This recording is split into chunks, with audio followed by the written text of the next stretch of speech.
none of us wake up good, or none of us wake up a religious person. We wake up as something with free will. Then we need to come to good. We need to exercise that free will in a positive way, and we need to come to Christ, or come to God, or come to Source, whatever it is. So yeah, like recognizing what God you're worshipping, what needs you're feeding. If it's not spiritual, you're doomed. You need to really like fast, yeah, I think find what you're worshipping and then take a step back. That's good. Even if Christ, like, this is another thing, my father was trying to argue with me about religion and this prophet and that. I was like, bro, God wins at the end of the day. Why are you shouting at me, right? Like, Christ wins at the end of the day. Whether he says he wants his house full, right? He wants his party with as many guests as possible. If you're a lost sheep, he's going to bring you back. So it's that kind of, again, humility. Like, I'm not bigger than you. I'm just a man. But how can I get close to you? Well, I need to be like you. 3, 2, 1. Hello. Welcome to another episode of the Jeoffrey Sarpong podcast. Today I have with me Pellumb. Pellumb, how are you? How have you been? I'm good, brother. That's a very good, very short explanation. But you're good. I'm good too, man. It's been good to see you today. It's been good to be out here. We had a conversation last time, not too long ago, about restaurants and stuff like that. But I wanted to get today more into deep topics. Do you remember when we had that podcast? Well, a beginning infant podcast that was called Heaven and Hell. Do you remember that? That was before a lot of chaos ensued. That was before my world turned on its head and turned on its head again and again. Yes, I do though. We were in Crystal Palace Park. Sun was coming down. Yeah, I remember. But the reason I brought that up is because I think like the original idea of that podcast was talk about esoteric topics, talk about religion, talk about all of these and kind of break it apart. And have just two guys trying to figure out religion and get into that. But we never really took off. But I wanted to bring that back today. So today what we're here to talk about is the idea of religion and morality. I don't want to make it a sermon. I've already said this before. I don't want to make it a sermon. I'm not trying to convince any of you about my religious beliefs, any of you about the ideas. We're just here, two guys talking, trying to figure stuff out. And in that process, I feel like we can offer wisdom to you, offer maybe an explanation of the values of Christianity, and see where we land with that. So that's what we're here to do, as we're to talk about. To begin with, I think the most important place to begin with is with the idea of religion and morality. So the question is simple. What role do you think morality plays in religion? I know we've been talking about this recently, really getting into depth with it. But yeah, I want to ask you today again, just pontificate on the idea, ruminate on the idea of morality and religion for me. Gotta get my dictionary out for that one, man. What was the question? What role does morality play in religion? I mean, it is religion. It is a shade of religion. I think the truth includes it. I think you can't have the truth without it. We can't have a stable or healthy society without it. And we see like how quickly things can deteriorate very, very badly. And in fact, every time it's been us doing the snitching and the pillaging and the killing, mostly on our neighbours, and then when we haven't had enough, we take it overseas or what have you. So yeah, it's definitely, I'd say it's like a shade of religion, which if you ask a Hindu or a Muslim or a Christian will say, well, it's a shade of the truth, because that's the truth they believe in. Let's take it back then. Just take it back then to make the question even more clearer for people to understand where I'm trying to come from it. Do you think there existed religion before morality? Which one do you think came first, morality or religion? Well, I don't think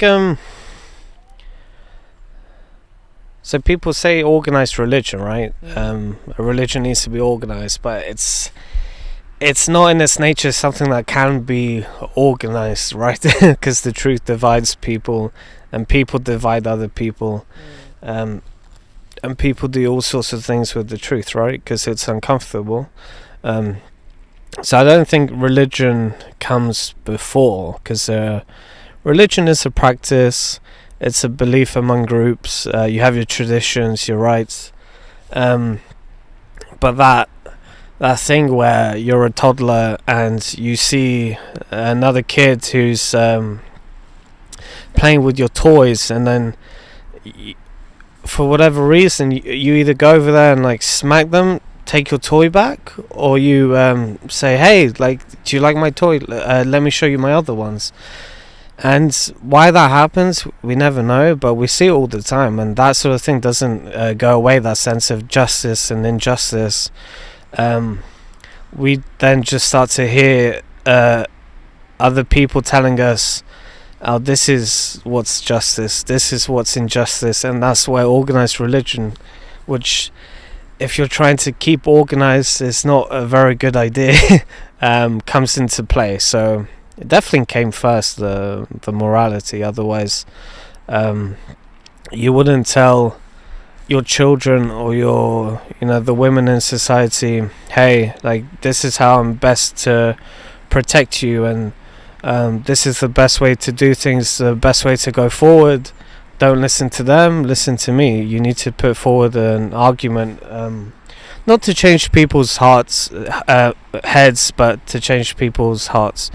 And I think I agree. I think that's kind of the point, the button at the point, the general topic I want to talk about is just exactly what role does that play, because I see that as, obviously, from my experience with religion, obviously growing up in a very religious household, I grew up in a Sunday school services, and I think when you're there, they teach you to believe without explanation. The faith that comes first, and then everything else comes after. But the explanations for me took me down a path of trying to ruminate about all these different topics, because I was like, wait, maybe they're not really, the explanations don't make sense. There are explanations out there, but they're ones that didn't make sense to me. And I think as I've gone older and older and older and started researching myself, I've started to see the difference between morality and religion. I think I'm at the age right now where religion, to me, it's like you said, it's like organized religion, organized group of people who get together to worship. And although I believe in what they're worshiping, what they're worshiping for, I believe in God, I believe in Jesus, I believe in his acts and what he speaks, what he preaches. The ideas that humanity, with human aspects of religion, and how it plays a part in just the different ways we go about people, because just think about it now. Like, and my question to you is, like, when you were growing up, what was your relationship to religion? How were you taught religion? How was religion preached to you? And how did it change as you got older and older? Well, I think specifically with our generation, we were very much glued to our screens and computers and video game consoles, like the kids today are, their iPhones and TikToks and what have you. So you would do that all the time, right? And then came along this catastrophic event in America, and it was like very cinematic. You understood? And what event are you talking about? Oh, with the Twin Towers and and then the stuff in London, and then the reaction, which was quite awful. The world wasn't the same way. I think as a kid you always think things are always going to be the same, and then you see this, and then you see the social fabric be tested, almost change, and then you start thinking about what camp you're in, and what words you should say around people. And then if you're unlucky, you don't have maybe a family or belief system that's already soaked in you, that's tolerant but honest and holds itself to a standard. So if you're just like a lost sheep, when you're in a world where countries are killing each other, and it's under the guise of religion, but really it's for resources and land, you can get really lost into that. Was that your experience? I'm asking, what was your experience with religion early on from your household? How were you taught religion? How was that growing up? That was definitely mine. Like, my people, sort of soft Muslims, if you will. They're more nationalist and religious. If you ask them to their face, they always say Muslim, but then if you get a step closer, you're like, are you sure? I'm like, yeah. Little bit. So, Depends on the day. yeah, so, we observed the festivities, the traditions, and then those events happened, and then my father especially got a bit shook, and you see like the social fabric, react to that sort of event and go, okay, like who are we going to be? What are we going to allow? You do get a little bit shaken off your feet. I was swayed towards like a more atheist crowd, because when you grow up in high school and then further on, you see your intellect developing a strength, and you see that your words can actually be sharp and hurt people. So you see all these, very intellectual, like atheists online debating. You start telling yourself, I need to be part of a team. What team is winning? And then you get, swept up in all of that. And I certainly was like very swept up in it. Got very argumentative, and was like, no, this is all wrong, this is all evil. I didn't see any of the wisdom, right? I just wanted to be right. I don't know what an atheist gets if they're right, looking back now. So I definitely got soaked up in it, but like anything, you come to the other side of it, and then I was just left sort of empty. I didn't have anyone to really hold myself accountable to. I tried to hold myself accountable to myself, but that's a very difficult thing if you try it in hard times especially. So yeah, I got swept up in that. Then I got swept up in another thing and another thing. I think eventually you end up on the path of the truth, and then you realize, if I'm trying to walk to two places at the same time, I'm not going to get to either one.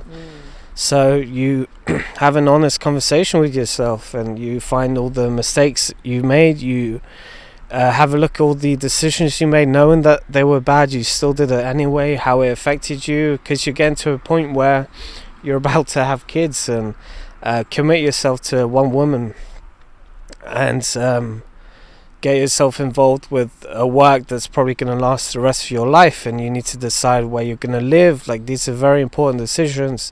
You cannot make it on your own. You need some kind of authority, some kind of rules helping you reach that particular destination.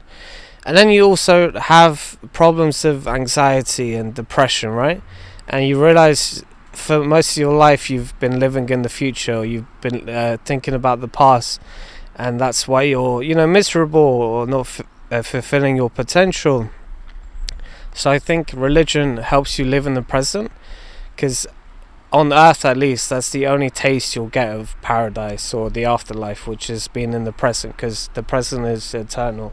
So that's really good. That's really well put, actually. I think the question that I have for you then is like, what's different now? You talked about how that atheist kind of arc that you had kind of made you a bit doubtful, let's say. What's different now? How's your life changed now that you've kind of decided to go back and actually look at the wisdom in the Bible and look at the wisdom in religion? What have you figured out? What values have you learned? What kind of realizations have you gained from that? I mean, I think I've always liked taking the long way home for whatever reason. I always liked walking, and the less I walk, and I think the less anyone walks, the more sort of depressed I tend to feel, alone. And so whenever I would begin walking, I just find myself having conversations. Sometimes they're with people in my life, sometimes they're with people who aren't in my life but are in my head, and then sometimes they're just to nobody, right? And you're like, what is this voice in my head? And when it comes to speaking to someone in person, all of a sudden you pretend like it doesn't exist. You forget that it's on, and then if someone, you have this sort of shame, like I really hope someone doesn't catch me speaking to myself or speaking to this voice. It's very weird why you think that, right? because all of us have a voice, and if you don't have one, you're probably just blocking it out or numbing your senses. So I would do more walks, You go on all these walks and along the way the lessons would sort of reveal themselves to me. Like when I had lusted and I got what I got, and was I still craving it afterwards? Yes. And when I was envious of something and I got it, was I still craving it afterwards? Yes. And it's like I'm constantly hungry, filling myself, and I still feel sort of hungry, but not in a good way. And so I was like, if things aren't going well and I don't feel like I'm on the right path, I'm probably feeding the wrong thing, right? And if I'm not walking, then I'm standing still, and a sedentary equals a bunch of other very bad things.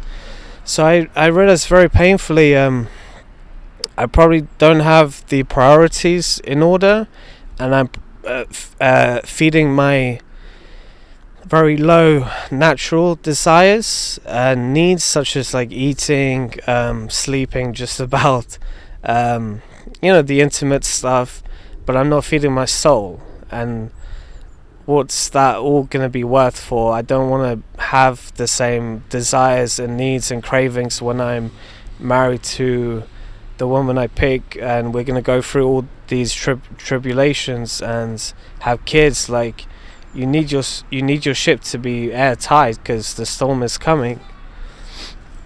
It's like, it really dawned on me quite painfully. I've a lot to repent for. I need a lot of help. I need a lot of favor from my God.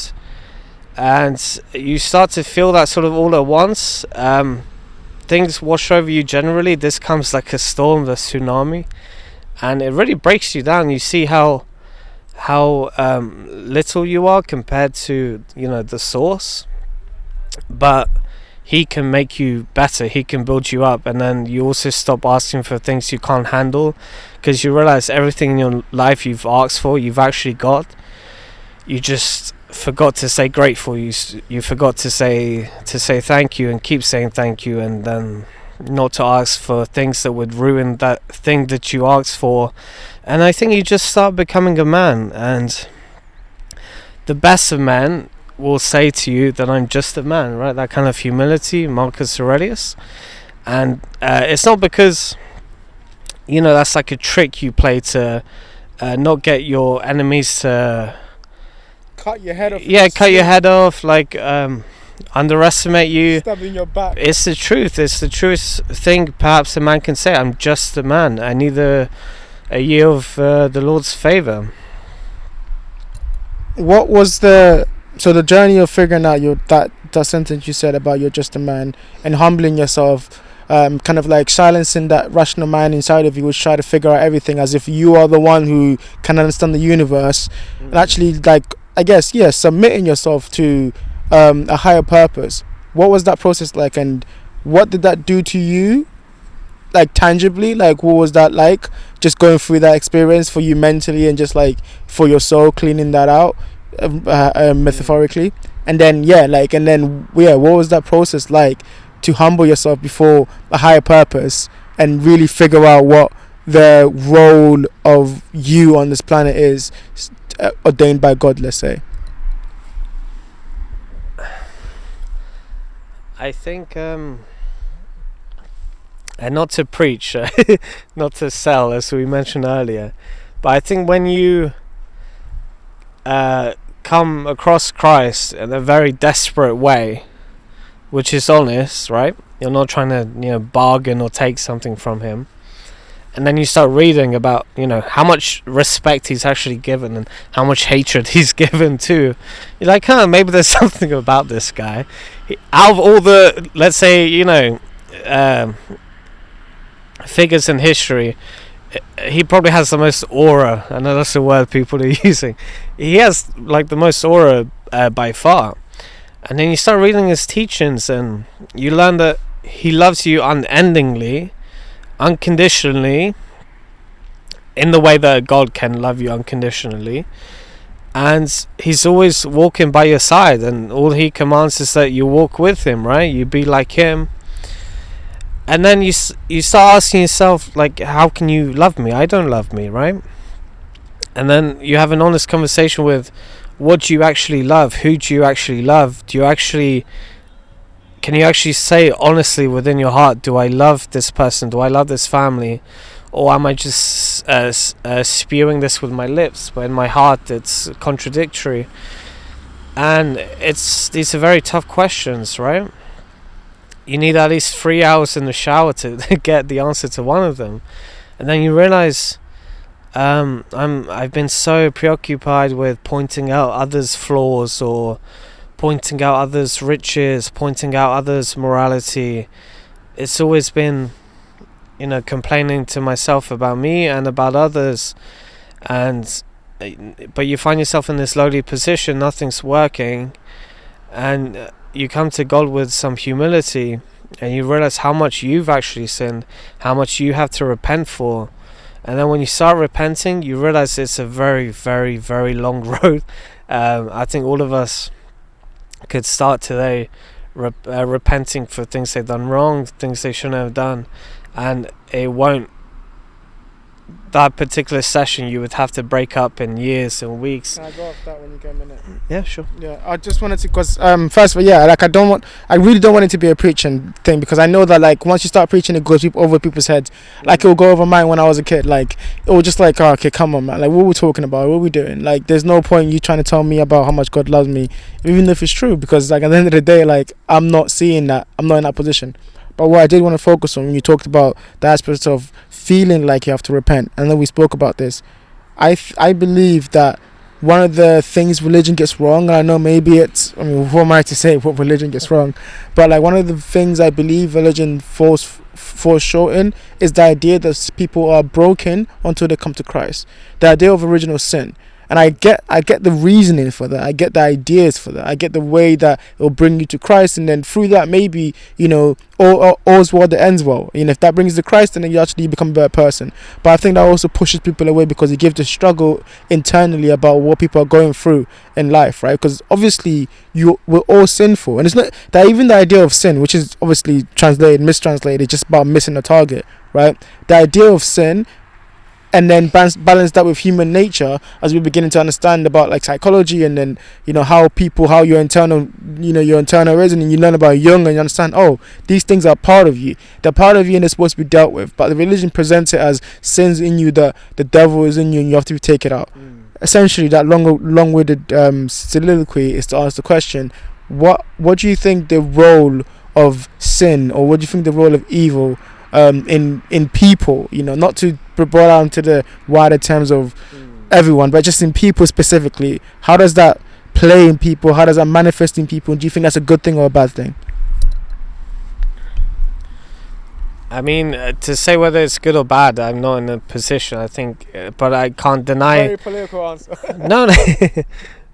I can't say whether it's good or bad. I didn't bring it, participate in it, but I know that if the mark is there and it's true, and you miss it or you hit it, good or bad, I know for a fact that not trying and living in a way where you're constantly forcing yourself not to try, so that you don't sin at all, you don't participate in life. It's if I lock myself up and just read this book and just pray non-stop that I will go to where I'm going, that sort of stuff reveals to me that something like sin and good and evil is true, right? Because we know it all the time. If we had a catastrophe and everyone was like, okay, we've got to get through this, and then there was just one guy waiting for the fire to get started, everyone would look at that person and go, okay, if it comes to eating time, just for comedy's sake, that's the one. What's he gonna say as a counter argument? Oh, but I'm but that's a sin. Well, participate. If you participate, we get more words, we build a bigger fire, you know. But just to get back to the last thing, it wasn't so much you know, Jesus. It was this: here's a man or Son of God who's sinless, who has all these attributes, and then who I thought I was, who I felt I was when I was doing all this sin. You know, it all crumbled down, and then I started trying to find someone like him in my life, and I realized that, you know, everyone is sinful, everyone falls short, everyone has need to repent, everyone has an ego that's not in check, and everyone gives promises that they don't keep, and a lot of people say they love you, but they actually don't, right? And not unconditionally like him. So it was just that realization where I almost can't touch this person, yet he offers me his hand anyway. That's the kind of love that's real, like you feel it. And What do you mean from going on, I mean, it's because of how impossible and unlikely it is in the people you see. You start to feel the depth and the mass of God, right? How powerful he is, how big he is, and then you start feeling very thankful that he came down and actually offers a relationship with you. Who in your life can you sort of go back to or start a relationship with that knows you, that doesn't know you, right, or used to know you? It's not possible in our world. But here you have someone who knows you and loves you, and you're always in a relationship. You're either like neglecting it or you're strengthening yourself through him. But that sort of wisdom and like love, at the start it felt like a huge weight, but then I felt like the weight lifting off, like I can be better through him. I've got a question on that. And it's difficult because when you're not there with the person that's talking about the religious,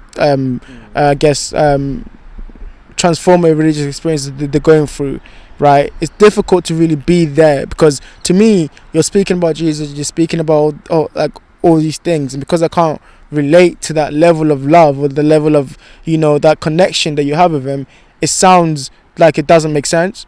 You know, that's why I want to bring it. That's why I want to also bring it back to the lessons and the stories that you're learning, because I think we can relate through the stories. We might not relate to your understanding of Jesus' love, and this is how you find peace within yourself by finding that, because I think that story has been told to so many people all the time, but it doesn't get through to them. So I want to get to stories which will get through to them and make this time for everyone valuable. So talk to me about like some of the stories. It's like, you know, like for example when we were like a couple years younger, I remember Peterson had this lecture where he kind of went through Genesis, and he went through Genesis, but he talked about it as if it was a psychologist, as if it was like, this is how the people back then put on these stories together, this is how they would have thought. And it wasn't, like, let me tell you about Jesus walking on water and how true that is, like you know, like in physical reality, but like what the metaphor stands for, and what that metaphor means for people. And I think to me that's one more interesting, to look at it from a perspective of,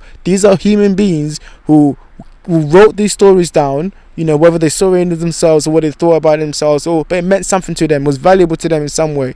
So talk to me about that. Talk to me about some of the stories that you've kind of encountered, you know, maybe some you've seen from that show that you've been watching, about things that Jesus did or things that people have done in the Bible that you think, taken out of the religious context, can still apply to people on a psychological level, on a human level, about how to live life in our modern day and age.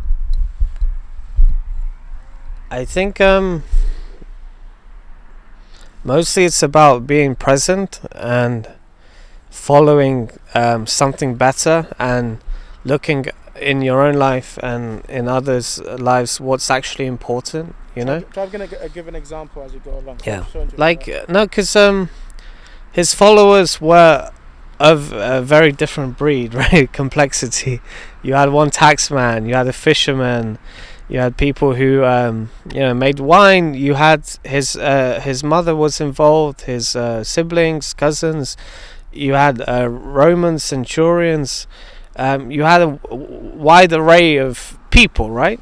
And naturally you're going to get a wide array of testaments and statements and witnesses, and but he would tell them very uncomfortable truths that he tried to make as simple as he could for us, and he did it in person. And despite his own followers, which were there with him, who saw what they saw, went through what they went through, saw all these miracles, even they themselves were divided, right? And they struggled with their faith, and they struggled with the future.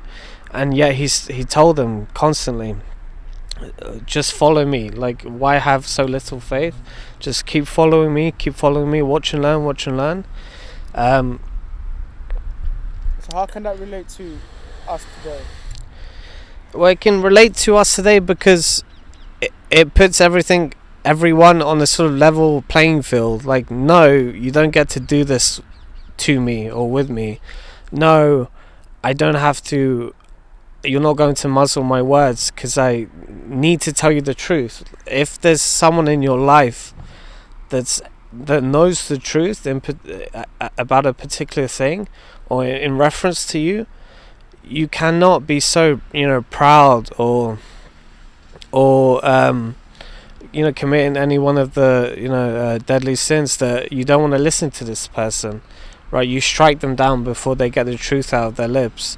So it's that message of I'm going to divide you, I'm going to starve you in a way, but I'm going to feed you too, and I'm going to bring you closer together because I'm going to tell you uncomfortable truths.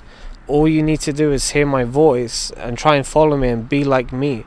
We have a very tough time of imagining what the best possible version is of ourselves, right?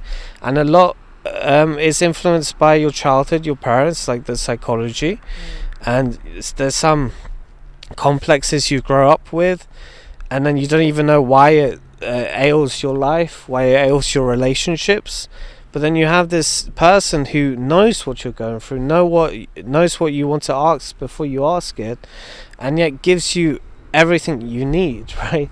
And but that's where it becomes very important. Like, if I'm divided about things and you're divided about things, but you're in a position where you need me to be better, to be a better Christian or a better religious person or even a better atheist, what have you, because you need something from me, and I go, you know what, I can help this person but I won't because of my pride. That's where we have a real problem, right? Because then we start reverting back to times before he came, where we were given the law, we didn't fulfill it, and we were constantly getting drowned, constantly getting killed, given chances after chances after chances, and we wouldn't let it go. We wouldn't let it go. It's so simple thing to just say, you know what, I don't know everything, I won't know everything, and that's enough. So to you, we just refuse to do that. No, hold on. So keep hold of the mic. To you, what does being Christ-like mean? Okay. It's very difficult.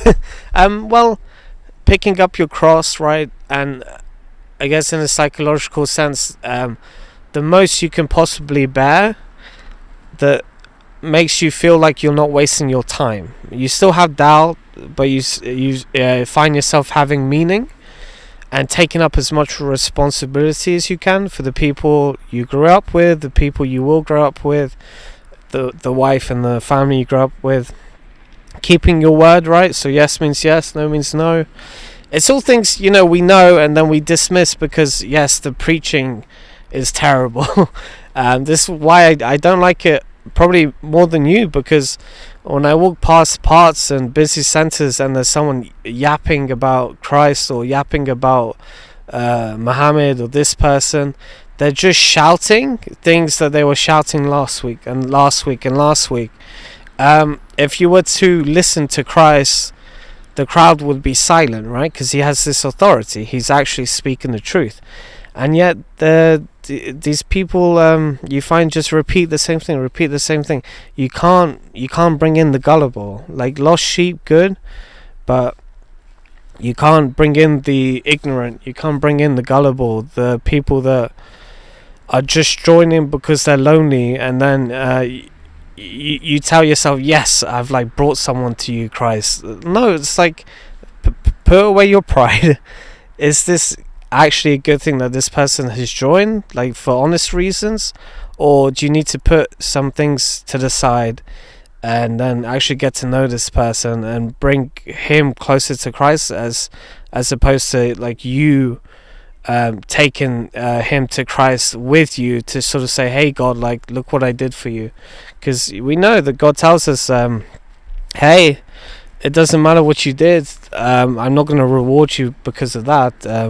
There were things that you overlooked, there were things you didn't think were important, right? And I think being Christ-like is about focusing on what's important. If you're going to do a work, ask yourself, why am I doing this? Who am I doing it for? And who does it benefit? How can I do it better? How can I complain less? And also, how can I help the people I work with and work for in times of need? Like, there's 1,000 questions, but if you ask yourself, like, in humility, under the roof of, okay, what's important, you find yourself, like, struggling less with OCD, struggling less with doubt and anxiety, because you repent, you find what you're grateful for, and then you focus on what's important. And what's important is always in the present, right? The future, the past, the important don't exist in those realms. The only important thing is now, telling the truth now, acting now, listening actively, right? So like when someone's talking, you're actually listening, you're not thinking about the end of their sentence or what they said 5 minutes ago. It's being present in the now, being Christ-like in the now, because then you realize I've only been afforded this because of someone's sacrifice. And that makes you really open up, and you find yourself not feeding your physical human needs, but your spiritual needs. And your spirit, I think all of us can agree, if we agree on the spirit, that it probably lives forever, because it has that kind of power and that kind of magic. 100% agree. I think a large part of what you're saying I completely agree with, and I think that's kind of why I wanted to talk about this, because I feel like, yes, it's important to, I don't want to just go back and forth and regurgitate the same things, but I want to actually inspect the ideas that I do agree with also.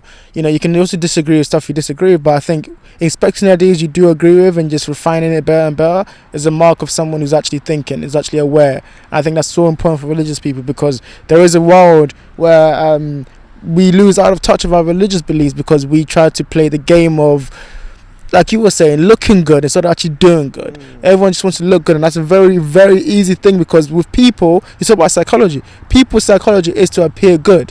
They want to be good in other people's eyes. That's just how we are as human beings. That's a psychological fact. Then you put that with religion, where it's like, oh, I can just be good by just regurgitating these words, and then no one actually knows if I'm actually doing good. That's also dangerous, which is why I've always been skeptical. But I think it's important for people like yourself who actually believe in these topics, who've actually thought about these topics. I've seen you think about this for years, actually come to a conclusion and be like, you know what, this is what I think.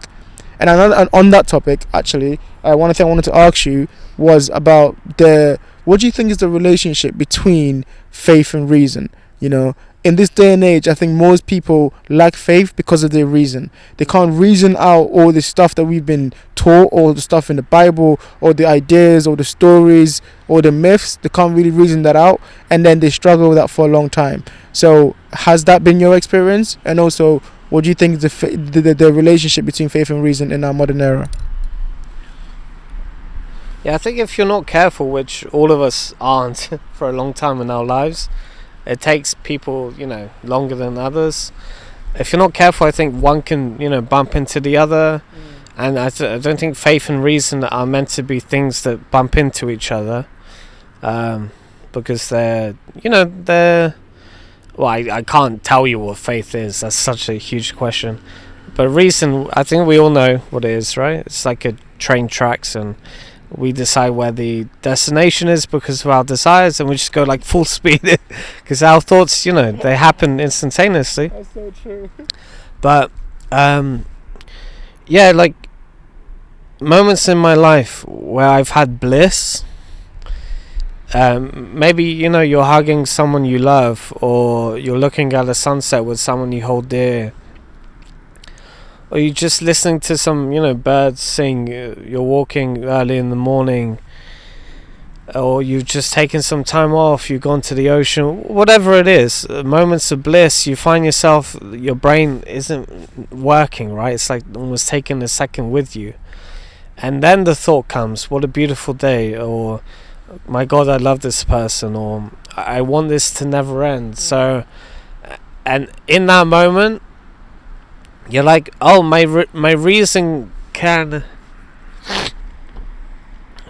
my reason can reflect how I feel, right, in the moment, but it also can lead me to feeling, not this too. Because when you tell yourself things, or when you hear yourself say things like, I want this to last forever, it does feel good to say it to someone. It feels good to hear it, obviously. But your brain is going to form that connection, right? And then if you constantly look for things that make you feel good, and then constantly desire for them to continue forever, your reason's not in check, and your faith is probably gathering some dust because you're not maybe repenting as much, or being actually grateful for that thing, and then you find yourself not living in the present, so you're unbalanced. Yeah. How'd you overcome that then? Fuck, I don't know. Wait, what? Overcome? Oh, okay. Overcome getting stuck in the reason. Oh, well, you can go more into faith, and start believing that. When you maybe speak to a murderer or worse, right? It's like, this guy definitely thinks a bit wacky. Because I've seen these tapes where they ask them, do you regret it? How did you do it? They speak very methodically, and then you find out this person has developed the reason of this psychological type, right? A murderer, a rapist, whatever terrible thing. So it's about recognizing the temptation that your reason can get you to, and attach yourself to. Sorry. And then having a difficult question about, okay, like, I see where I'm going wrong. I can see what gods I'm worshipping. Okay, what God should I be worshipping? How can I worship him best? And what temptations do I need to avoid? And then you find your sort of spirit, your mind, everything be cleansed. It's a long, arduous process. You have to do it every day. I don't think no one wakes up as a religious person. God wakes you up, right? Like, there's no reason for us to wake up, right? Aside from something wakes us up. Just in the same, we don't really know why we sleep either, or what happens when we sleep. We know we need to rest, but is that the same thing? We don't know. I don't want to lose track of my point. So none of us wake up good, or none of us wake up a religious person. We wake up as something with free will. Then we need to come to good. We need to exercise that free will in a positive way, and we need to come to Christ, or come to God, or come to Source, whatever it is. So like recognizing what God you're worshipping, what needs you're feeding. If it's not spiritual, you're doomed. You need to really like fast, I think find what you're worshipping, and then take a step back.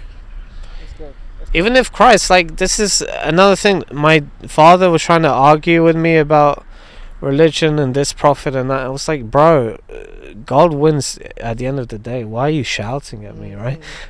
Like, Christ wins at the end of the day. Whether he says he wants his house full, right? He wants his party with as many guests as possible. If you're a lost sheep, he's going to bring you back. So it's that kind of, again, humility. Like, I'm not bigger than you. I'm just a man, but how can I get close to you? Well, I need to be like you. So, what I wanted to just talk about, end this video on, that we've been talking about religion, is evil. You know, the hell aspects of it. What role, first off, do you think the world was made good? Do you think the world was made good, or do you think evil is a necessary part of the existence that we have? I mean, I think the world, like, without the people first, was, you know, not a matter of good or evil. I think it was perfect. And then I think once we came, it was something like perfection. But, you know, we have the ability to make choices, even under the most excruciating, like, circumstances. And maybe because of natural law, things go bad much quicker than things go good. Maybe that helps us appreciate good times and actually get to good times, right? Because things are so drastically bad, we have to all agree, like, we messed up in a big way. So we have to come together, maybe sacrifice our, you know, worldly pleasures. We might not even see the next civilization or good society come true, but we'll die for that cause. But I think this is where you get good and evil starts to compound. It's like a compounding thing. And it definitely is a line. We know this from childhood. We know in high school, for whatever reason in high school, there were some fights you wouldn't separate and some you would separate straight away. And maybe you saw it because of like a size difference or weight difference, and no one explained to you, you know, never pick on someone bigger than you. You would maybe hear it, but for the most part I don't think people knew. But for whatever reason in the playground, if you saw some really big guy pick on a really small guy, for whatever reason everyone just knew, like, this is not okay. This person has an insecurity as big as him. Let's jump in and stop this. So the question I've been thinking about deeply for a long time is the role that evil has in what we do. I think, because I think the world isn't good or evil. I think the world just is, and human beings have a way of kind of like categorizing these things. You know, I think there's so many things that happen in the world which is clearly evil, and I think the world continues to do it because it's all about perspective. And that's the most difficult thing to wrangle. And as religious people, we want to just make everything black and white. Everything is just good or evil. God says sin. Everything in the Bible is what should be in the Bible and is what should stay. But I think if you truly think about these topics properly, then you understand that morality changes with times. As time grows, as we learn more things, as we get more and more into the idea of who we are, we learn more about psychology, we learn about people. The things that we assume to be evil, we now look at people as just an aspect of people, what people are. And so it changes over time. So the question I want to ask is, like, on this path that you're on, that I'm on, how do we deal with sins, and how do we deal with when we fall short, and how do we deal with when we see evil in the world and we want to actually stamp it out, but we know that it's much bigger than us, and these things are just something that's a part of nature, you know, a part of the thing that we all exist in, the play that we all part of.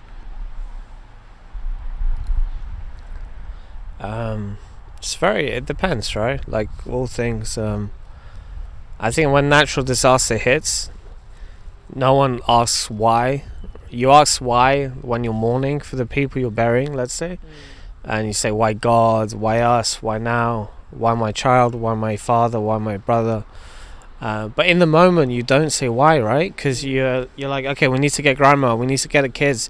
Is everyone out the house? If, let's say, the house is on fire, is everyone out? Have we called the fire trucks? Like, you know instinctively what is your priority, and in that moment it's obviously human life, right? And what's the highest form of love? Sacrifice. And we see this time and time again.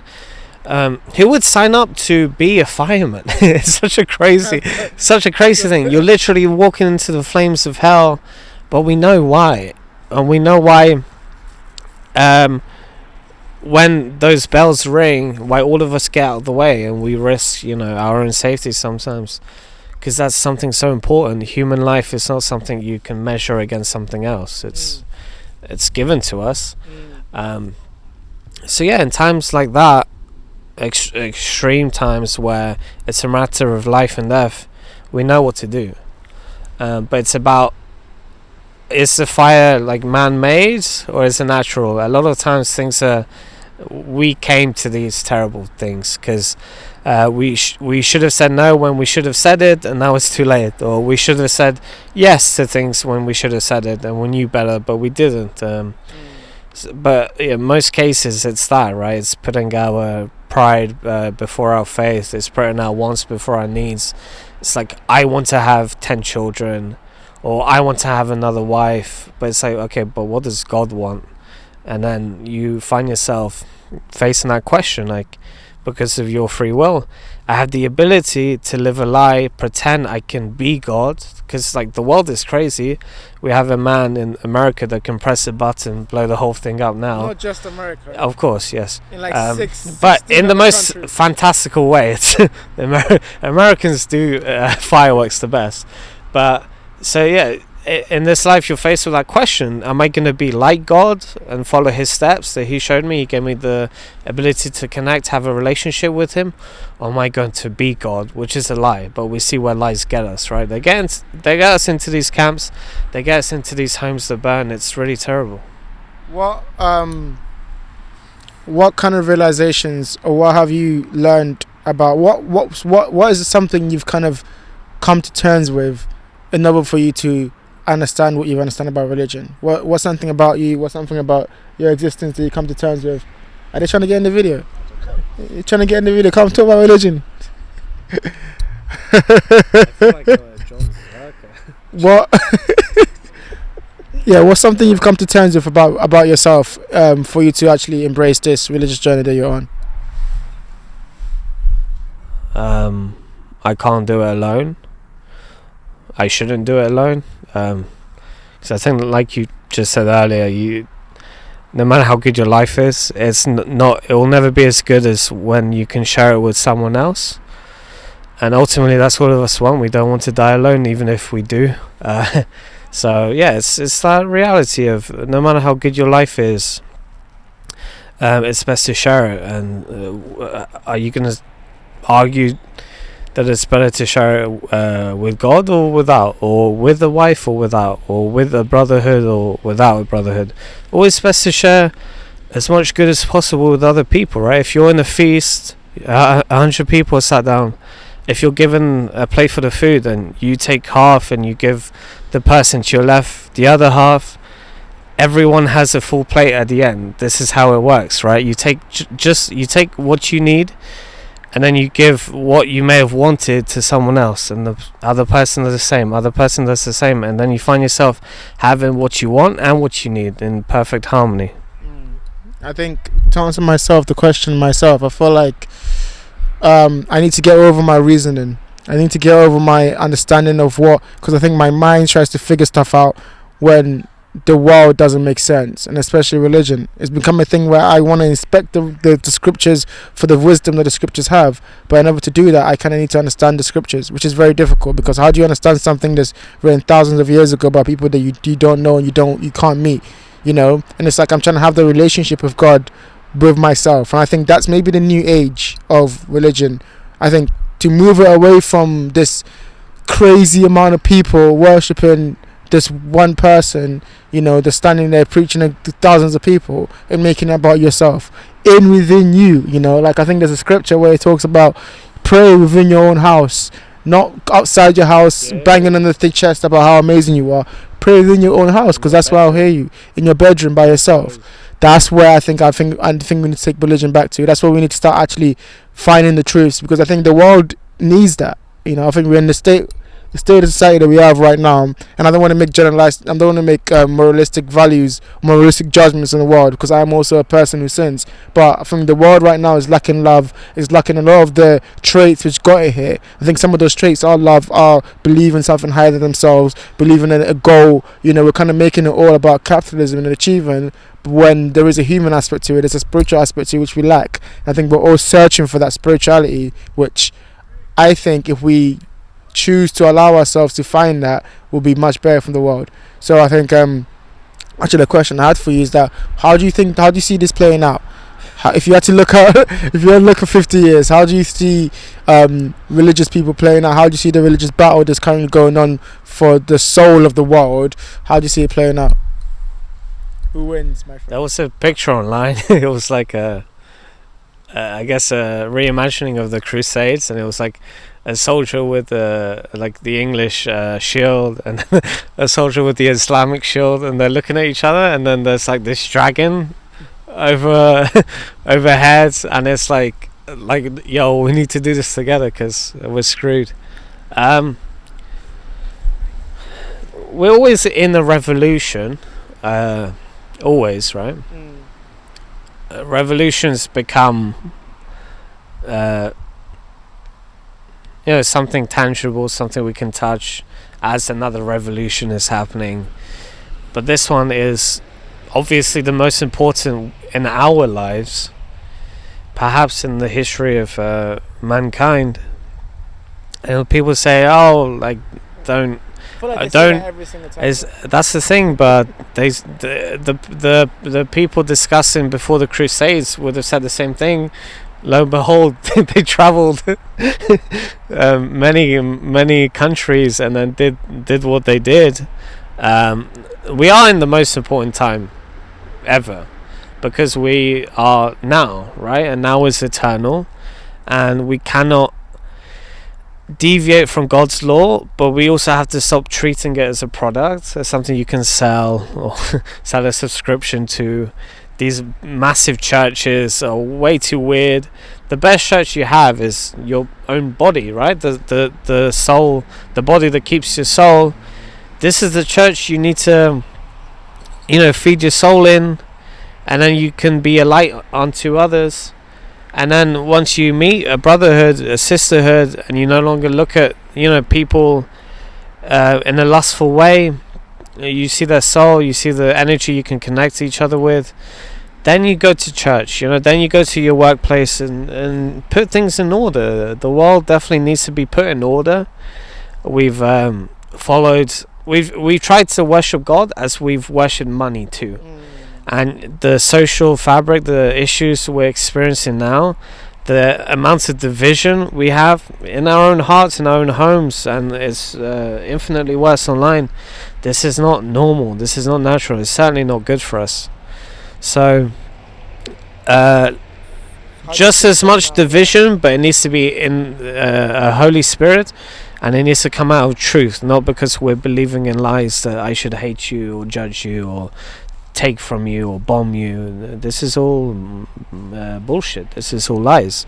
I should be divided against you because I hear the truth, you hear your truth, but we hear it as unique peoples.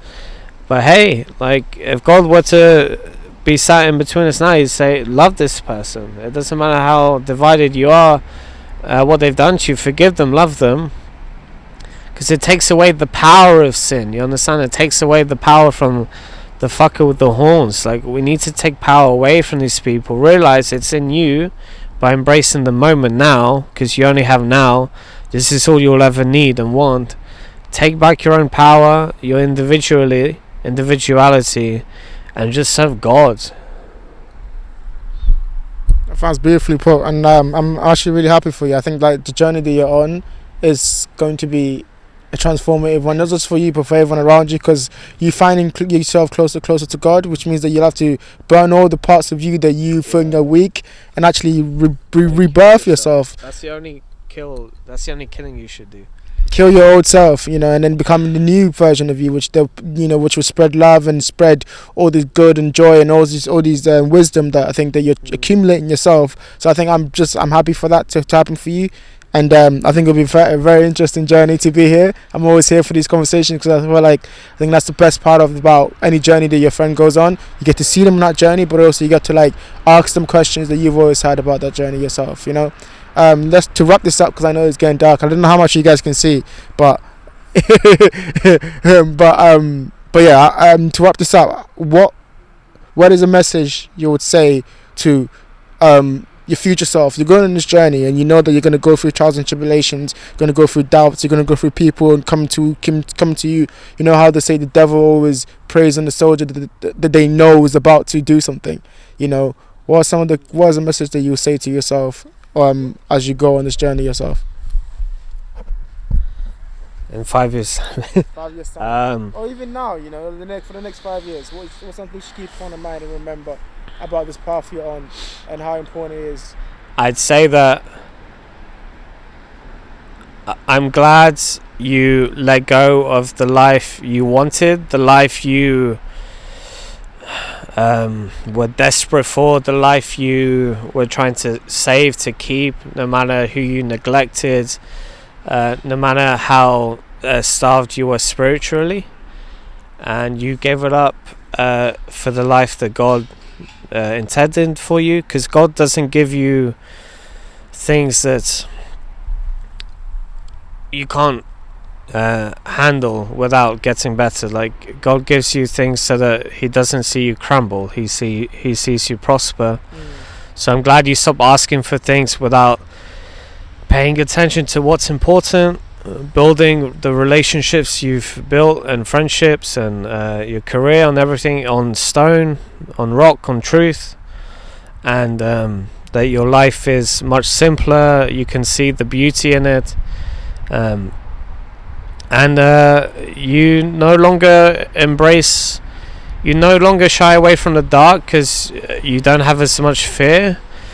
And if you don't shy away from the dark, well, that means you're open to as much light as possible, and light makes everything better, literally everything. And just keep to His word and keep to your word. That's beautiful. Thank you for this. Thank you for having this conversation with me, man. I know we have this conversation all the time, but I think it was important to get it on camera. I know you're going to go on this evolution yourself. I'm hoping that person is not locking us in. I know you're going to go on this evolution yourself, you know, and I think as you disappear into the mist, into the dark, to forge your sword and then come back again. I want to do this again once you come back to see what you've learned, to what you're able to discover from your journey. But yeah, I'm so glad we did this. I'm so glad that we were able to have this conversation, because I know that there was so much. It's so difficult to have these religious conversations because people always get sidetracked with like the ideas. They don't want to just discuss the ideas. They get too emotionally invested in it. And I'm glad that we don't have that kind of fake kind of friendship where we can just talk about ideas and just understand that's what it is. So thank you for doing this. To end it again, as I always end it, I give the guests a chance to ask me a question. Maybe mirror or shine a light of. I've been asking loads of questions about religion. It doesn't have to be about religion, about any topic that you want. But I wanted to give you the opportunity to end it on that note. You can have a think, obviously. I forgot you do this. Every single time we do. Your child, what sort of foundation, what sort of teachings would you give him to be an individual, like, who knows who he is or is searching for who he is, but with morality? How are you gonna instill morality into him? I mean, I just think about how morality was instilled in me, right? I think it was about, like, obviously the Bible helps, the biblical text, but I think I would, instead of trying to just tell him to read it, I was trying to show him through actions, maybe put him in places or scenarios where he has to learn between good and evil and the consequences of that, you know, as much as I can. You know, as much as I see people doing stuff out there, how can I give him the opportunity to see for himself the effects or the consequences of the things that happen? I think, like, as I've gotten older, that's what I've really learned about morality, that you have to have your own moral code, and you have to be able to stand on that. You know, and like I did that as an adult. It took me a long time to learn that. Maybe as a child, as for my child, I try and give him that lesson very, very early on to try and make him understand that, look, you can make choices yourself. There are two different outcomes, and in the end, you have to live with those. You know, internally, you have to deal with that internally, and we all go through that. kind of ups and downs about the choices that we make, and we doubt them, and we have that conversation, you know, I definitely try to instill religion in him, because I feel like that's a cheat code in life. You know, I feel like once you have that in you from early on, you even if you stray far from it, you always come back to it. So I think it'll be the same things that I was taught, to be fair. You know, given the responsibility to make the choices, my own choices, and see how they turned out for me, but also give him the knowledge of the world, because I think, like, I don't want him to be boxed into ideology, and don't want him to be susceptible to ideology because he doesn't understand so much about the world around him. You know, so I think that's probably what I would do. I think it's been a great episode. I know that we changed locations. I think we should have probably stayed in where we were before. It got too dark and whatever, but I think it's a beautiful episode. It's a beautiful, I think, beautiful place to end. Thank you so much for watching. If you can see me, if you can't see me, I am waving my hand and I'm saying goodbye. But yeah, thank you so much for watching. Thank you so much for being here, brother. Anytime, man. It was so great. And until next time, peace.